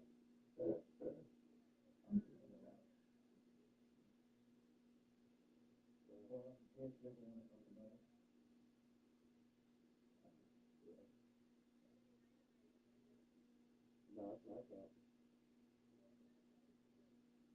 They're not supposed to start getting dark till later. Supposed to, like, the rain's supposed to move in later on tonight, like 9 o'clock. But I'll be gone way before then. I ain't staying out there that long. I'm a chill though. I do want to chill and eat and stuff. But I ain't gonna stay as long as I stayed last night. Yeah.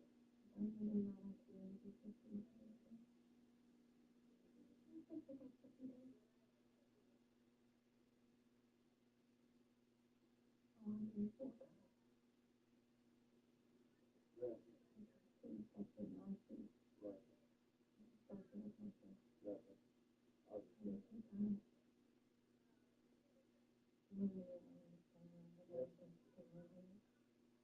yeah. Yeah.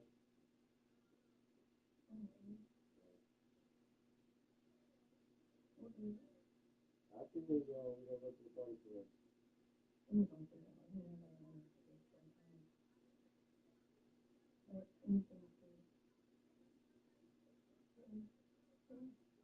Wow, why do y'all always throw up out of town? What the hell is wrong with y'all?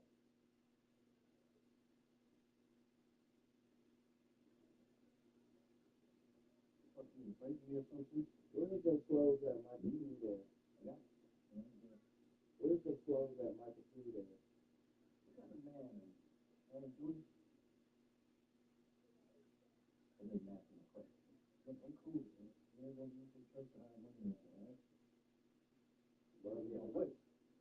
London and all of them was actually watching. Yeah.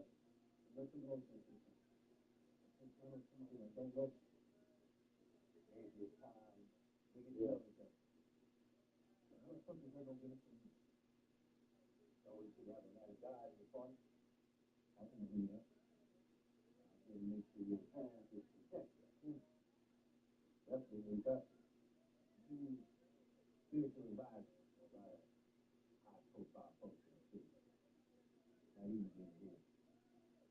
Oh, Lord.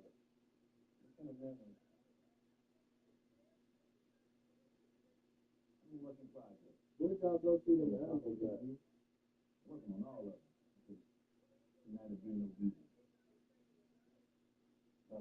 Oh, the farm is a restaurant?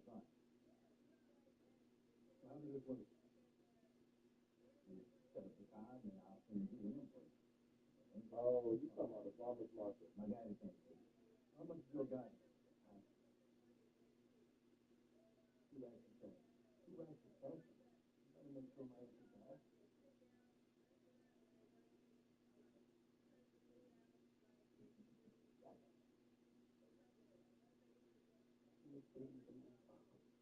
Yeah. Okay. Yeah. And that's when y'all went for the party or the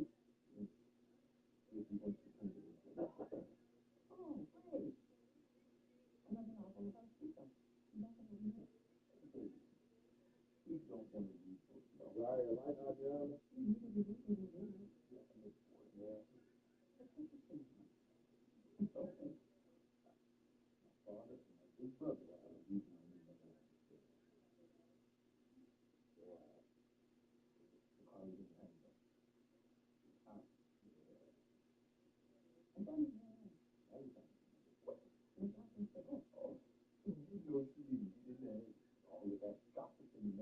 So what?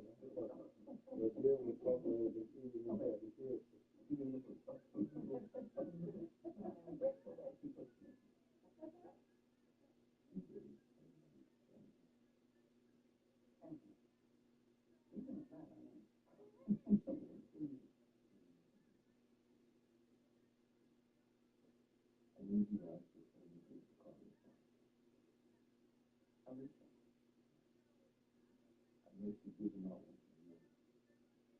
Marissa's driving whose car? Your car?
Yeah, I'm here. Y'all crazy.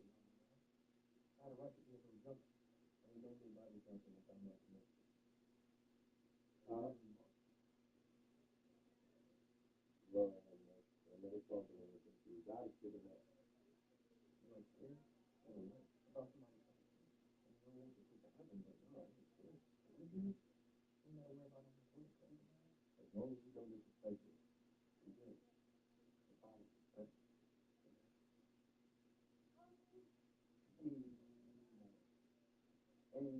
Lord have mercy. All right, girl. Don't sit on yourself and keep you don't hit that McDonald's. I'm glad you driving.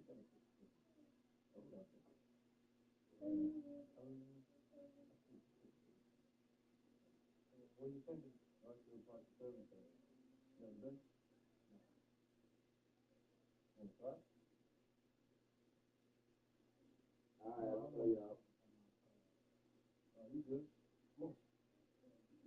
Nah, you know I got a haircut yesterday. You saw me before I left. That's a good. There's actually my team. Tomorrow. Live game.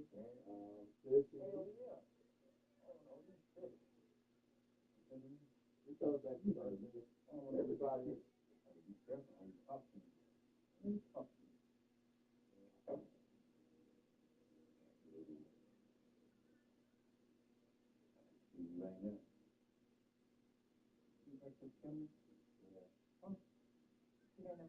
I'm watching the shot. That's why I'm asking you. I'll play that.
Oh, what is going on, bro? I think you ain't gonna leave it like that, bro. That shit crazy as hell, bro. What's going on? Daddy. What is going on? This is no tea time, goddamn.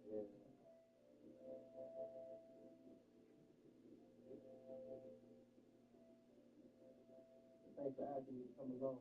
No problem, man. I'm gonna be better than you, you know? Yeah, I want my son to be better than me, too.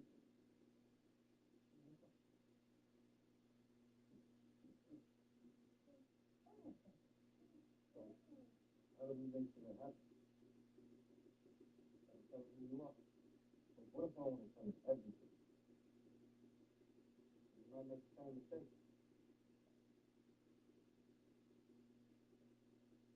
If someone is your friend, somebody you want to be a friend with.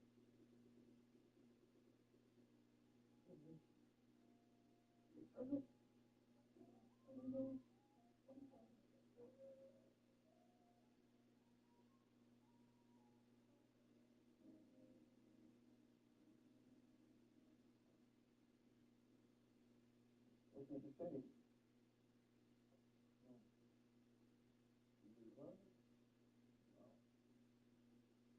Okay, yes, I'm not.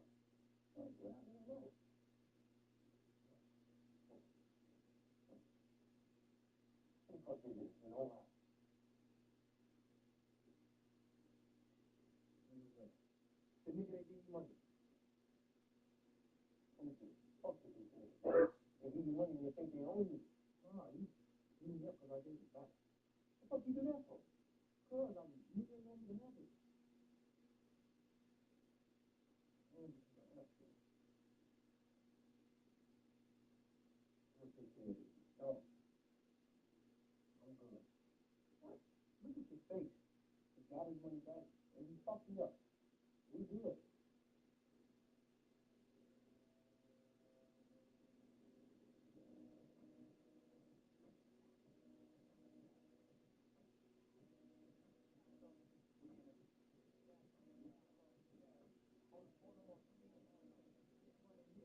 when it comes to her,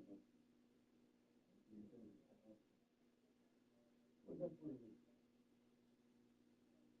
Hey, man, you know you can't afford to go back to jail. And I ain't got to. Okay. I can't afford to get you out of here. I ain't tell you so.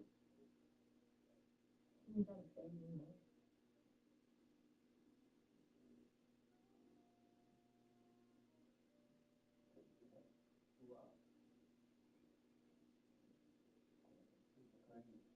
I was trying to tell y'all some shit. Great job, could have done my job. Yeah, that's why I just didn't have to know things, man.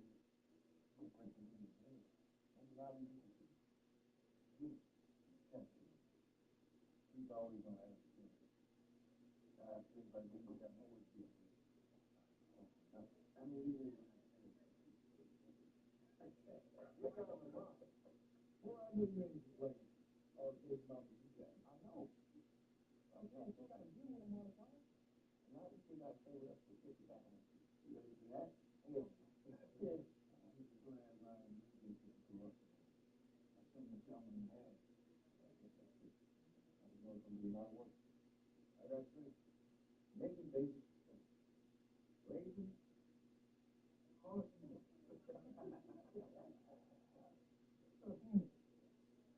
You got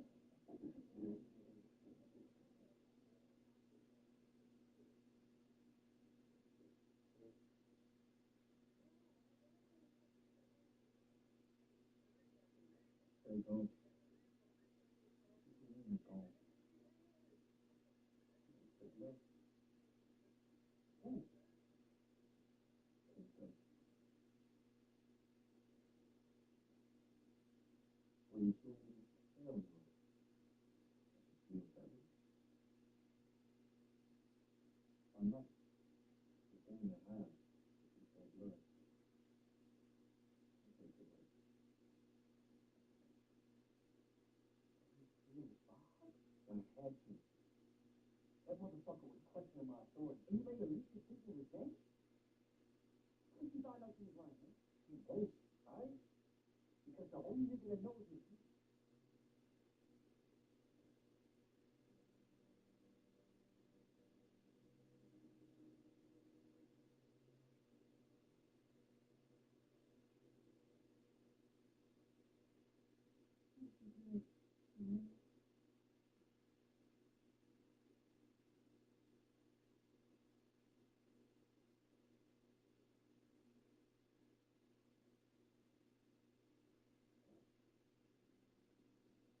Oh, no.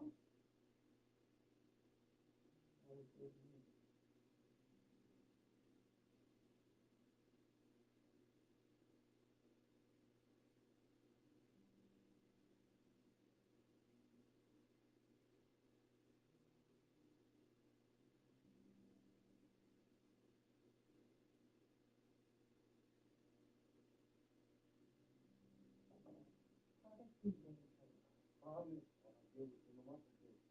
Why did you feel like you have to say that back? Then you ain't coming back. Oh, I will. Too late. What, you gonna leave me again? I said, what? I said, if I get you sleeping with a nigga, I don't. What? You can trust me. I don't want to stay in Chicago anymore. I'm not leaving.